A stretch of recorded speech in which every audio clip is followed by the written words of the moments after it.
I've been producing electronic music events and DJing for about 20 years. And then maybe the last 5 or 6, I moved from producing events into working at record labels. And then 2005, 2006, people don't really buy records anymore. So I thought I'll go back to what I originally did, which was produce and DJ. And, you know, it was good timing finally after all those years.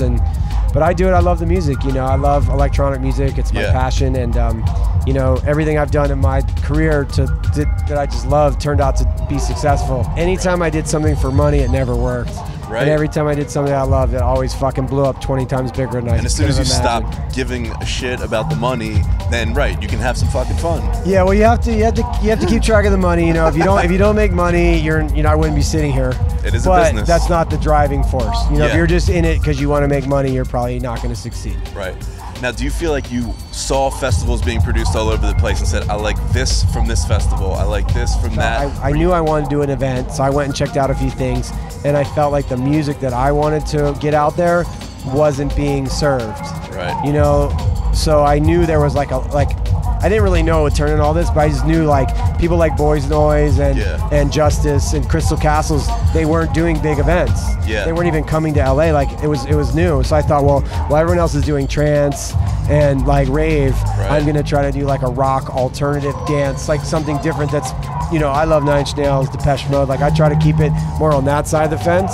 Right. And no one was really doing that. And then I started booking Diplo and all these people, and then they all fucking blew up. Aoki, Deadmau5, Calvin Harris, all of them, you know, I can't even believe it. So these are your homies. I mean, you basically come, chill with your homies, make these people just go nuts, and then do it all over again. Pretty much, that's the deal. It's a nice deal. It's not, I'm fucking lucky, knock on wood. I mean, do you see it changing a lot still? I mean, it always changes, but for me, it's all about the music. So I just know if I keep my ear to the ground and constantly bring new music, hard will always be relevant. Right. All the rest of it, to me, I mean, it's all important. You want to have great production, you want to have cool, you know, all these things. But to me, I know if you go with good music, it lasts. It's gonna win. It's gonna always be good. Good music always wins.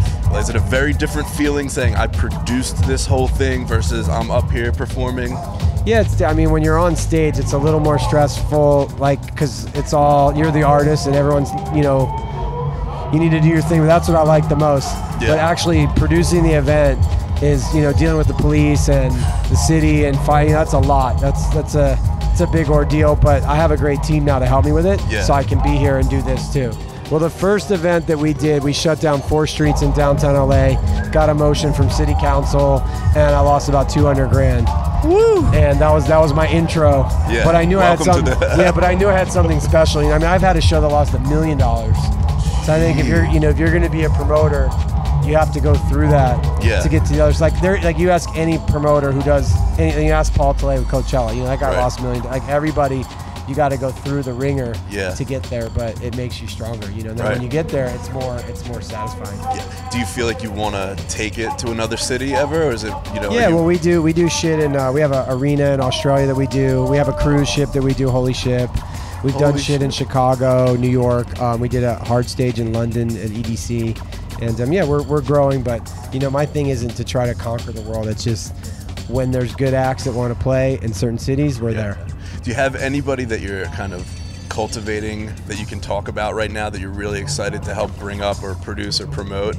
Yeah, there's a bunch of them, but I kind of got to keep that under wraps. That's cool, man. I mean, it's funny because it goes two ways. You know, it always happens where I latch on to somebody, and we have a great thing, but then I always become a victim of my own success. But I never want to hold artists back. So I'm not that guy where it's you can only play for me. Like it kind of happened with Deadmau5. Deadmau5 was played for me.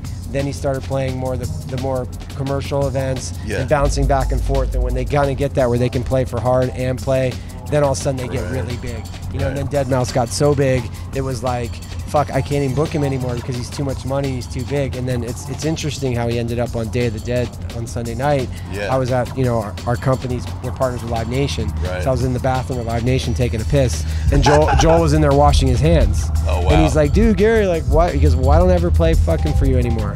I'm like, because you're too big. He's like, fuck that, dude, got to play hard. So he calls He's 10 minutes later, he's like, I want to play. And he's playing Sunday night.